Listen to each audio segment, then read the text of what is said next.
Assalamualaikum warahmatullahi wabarakatuh. Apa kabar teman-teman sahabat setia channel Amin Cubi dimanapun kalian berada. Semoga dalam keadaan sehat walafiat tanpa kurang apa.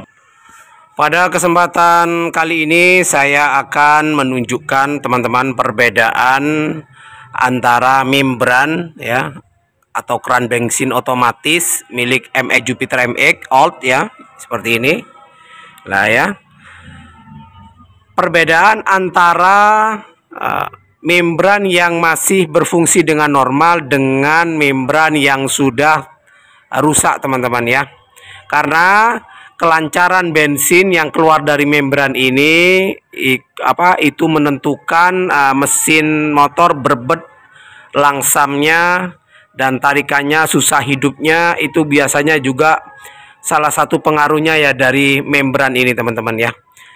Oke. Jadi biasanya kendala-kendala seperti itu memang ya saling berkesinambungan teman-teman ya, bisa dari karburasi. Namun jika teman-teman sudah melihat karbunya, sudah dibersihkan karbunya tetap berbet, terus dinyalakan sulit, kemudian filternya sudah dibersihkan namun tetap seperti itu, teman-teman bisa mengecek di bagian membran. Oke. Jadi membran ini harus bisa benar-benar dipastikan benar-benar berfungsi dengan normal teman-teman. Kalau tidak normal, meskipun dikarburasi normal, filter normal, tapi di sini tidak normal, motor akan berbet dan susah dinyalakan teman-teman. Bisa-bisa itu banjir teman-teman ya. Oke, untuk ciri-cirinya teman-teman ya, ini membran yang ada yang masih menempel di tangki Jupiter MX ini rusak teman-teman. Sebentar lagi akan saya ganti ya. Ciri-ciri rusaknya teman-teman bisa buka kedua selangnya ya, selang intake yang masuk ke intake manifold yang hitam ini ya. Kemudian ini selang bensin teman-teman ya. Jadi selang bensin ada di bagian atas ya. Kemudian yang bagian bawah ini selang udara yang masuk ke manifold teman-teman ya. Oke, begini jadi teman-teman ya, kerusakan pada membran itu membran bensin seperti ini itu macam-macam teman-teman. Ada yang ketika dilepas seperti ini semua selang-selangnya itu bensin mengalir ya, mengalir meskipun mesin tidak dinyalakan, kemudian tidak dimasukkan ke karburator, dia mengalir terus. Itu juga ciri-ciri membran rusak teman-teman ya, karena ketika posisi seperti ini harusnya sama ini selang bensin tidak mengeluarkan bensin. Kemudian dari selang udara ini harus pure, selang nafas ini pure, isi keluarnya itu angin ya, nyedotnya itu angin teman-teman ya. Kalau ini ketika disedot pakai mulut teman-teman, kemudian dia mengeluarkan bensin sedikit, maka itu salah satu indikasi bahwasanya membrannya ini sudah rusak teman-teman. Dan terjadi pada kasus motor saya ini teman-teman, motor Jupiter di depan saya ini, dari selang bensin itu keluar bensin ya. Jadi seperti ini teman-teman ya. Ini saya disedot. Jika disedot dia keluar bensin mancur banyak ya, bukan netes-netes di selang bensin, maka seharusnya ini masih normal teman-teman. Oke, saya sedot teman-teman ya. Nah, itu keluar teman-teman ya. Namun keluarnya itu tidak deras. Kemudian yang seharusnya di selang udara yang masuk ke manifold ini cuma keluar udara, cuma untuk jalur nafas. Ini ternyata setelah disedot keluar bensin juga teman-teman lah. Jadi bensin ini akhirnya masuk ke ruang bakar di mesin teman-teman dan menyebabkan mesin berbet dan mati teman-teman. Oke. Jadi begitu teman-teman ya. Jadi banyak kerusakannya itu banyak jika membrannya bermasalah. Ada yang bensin terus keluar tanpa henti. Kemudian ada yang di selang nafasnya yang masuk ke manifold juga keluar bensin. Ini tidak boleh keluar bensin teman-teman ya.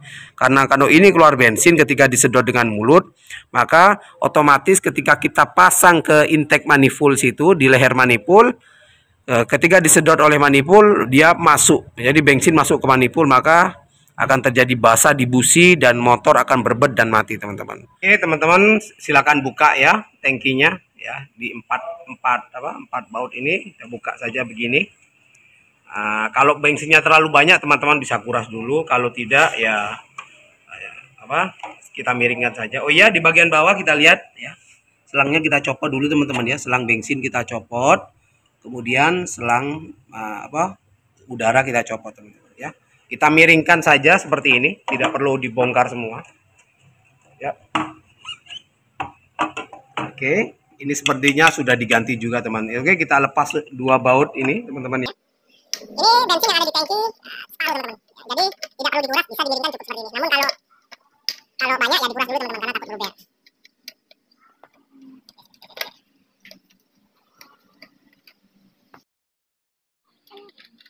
Oke, teman-teman ya, seperti ini. Ini teman-teman. Nah, kita belikan yang seperti ini ya, punyanya Jupiter MX On. Oke, setelah barusan nyari ternyata ya udah malam, nggak ada bengkel resmi yang buka. Kemudian cari di toko spare part motor, ini ada yang imitasi, katanya sama seperti punya Mio teman-teman ya. Ini merek apa ini ya, merek apa ini, Coho ya, merek-merek imitasi seperti itu teman-teman ya. Daripada nggak dapat, tapi bagi saya jika bisa teman-teman ya, saya sarankan gunakan yang orisinil ya. Namun jika darurat, ya bisa seperti ini bentuknya. Jadi ini perbedaannya teman-teman ya. Ya, sama saja kasar, sepertinya ini juga imitasi teman-teman ya. Oke, nanti kita pasang ya, kita rantap sendiri seperti ini. Ini dapat o-ringnya. Teman-teman, jangan lupa kita kasih lem dulu ya, kita kasih lem packing, lem tribon ya. Karena pengalaman teman-teman ya, kalau enggak dilem itu bocor teman-teman ya.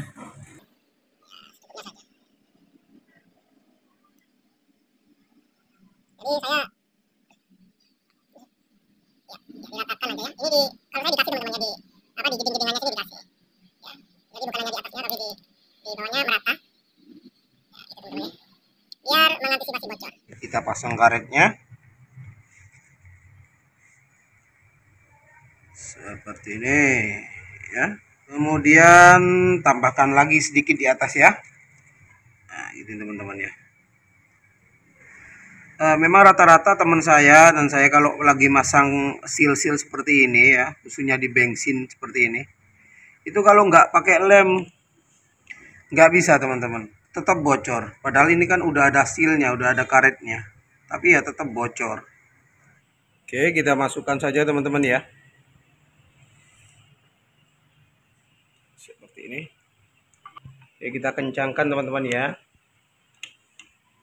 seperti ini. Kanan kiri kita kencangkan dan kita tunggu sebentar ya sampai sedikit kering, biar dia nggak langsung kontak dengan bensin, jadi mengurangi daya rekat lem. Jadi kita tunggu sebentar. Oke, setelah kurang lebih 10 atau sampai 15 menit, lebih baik lebih lama lebih baik teman-teman ya, untuk memaksimalkan pengeringan lem packingnya. Yuk sekarang kita cek apakah ada kebocoran setelah kita gunakan lem ya. Nah, tidak ada teman-teman ya, tidak ada rembesan, berarti ini berhasil teman-teman. Yuk langsung kita cek fungsinya, apakah dia berfungsi dengan baik. Yuk kita kembalikan dulu posisinya seperti ini, kita colokkan langsung ya teman-teman ya. Jangan lupa yang bagian atas yang gede ini selang bensin yang masuk nanti ke karburator, kita masukkan dulu. Oke, yang bagian bawah itu selang pernafasan teman-teman ya. Nah itu kita masukkan juga selangnya. Teman, selang bensinnya sudah saya kembalikan ke karburator teman-teman ya, yang itu. Kemudian ini selang selang udaranya sudah saya masukkan ke itu teman-teman ya, kelihatan ya. Sudah saya masukkan ke manifolnya. Yuk coba kita starter teman-teman motornya, yang tadinya nggak bisa langsam, sulit hidup. Yuk coba langsung kita starter. Oke, coba kita nyalakan, apakah langsung bisa stasioner, bisa langsam dan mudah dihidupkan. Karena yang tadi susah banget teman-teman, namun saya lupa tidak memvideokan. Oke, langsung saja kita on-kan, kita starter.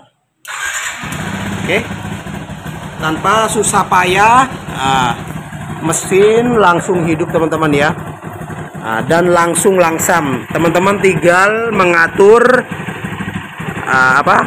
tinggal mengatur besar kecilnya gas. Jadi seperti itu teman-teman ya. Oke, jadi bisa disimpulkan teman-teman ya.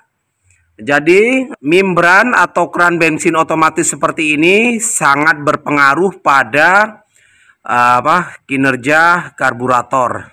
Jadi motor ini tidak akan normal jika membrannya bermasalah teman-teman. Meskipun karburatornya sudah dicek normal, filternya dicek normal, dan dalam mesinnya tidak ada masalah, namun ketika suplai BBM terganggu, suplai bahan bakar terganggu karena membran, karena hal sepele ini teman-teman, maka motor akan sulit dinyalakan dan mudah banjir, kemudian berebet. Oke, jadi seperti itu teman-teman ya. Cukup sekian, semoga bermanfaat. Mohon bantu share, like, subscribe, dan jika ada yang ingin ditanya-tanyakan, apabila saya bisa jawab, saya akan jawab. Sama-sama tukar ilmu teman-teman. Cukup sekian. Wassalamualaikum warahmatullahi wabarakatuh.